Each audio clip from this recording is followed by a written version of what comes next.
আমাদের শিল্পী এখন শশা কাটছে। শশা আছে পুষ্টি এবং ভিটামিন। সে এখন গানের চর্চার জন্য গান কিছুদিন অফ রেখেছে। আপনাদের মাঝে তার নতুন নতুন গান আসছে না। অসুস্থতার মাধ্যমে তার জীবন চলছে। তুমি কিছু বলো। কেমন আছেন গাইস? আশা করি ভালো আছেন। সবাইকে ঈদ উল ফিতরের শুভেচ্ছা।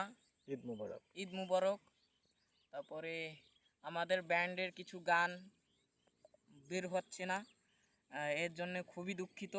তো আমাদের ব্যান্ড আশা করি ছোট থেকে বড় করব, আপনারা পাশে থাকলেই হবে। ওই তো ওই যে হয় না ওইটা যে, কি খাচ্ছ আলহাজ তুমি? এটা হচ্ছে শশা। শশায় কি আছে?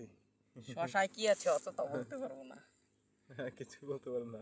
তো আমাদের ব্যান্ডটা ওই যে আছে না ছোট বন্ধু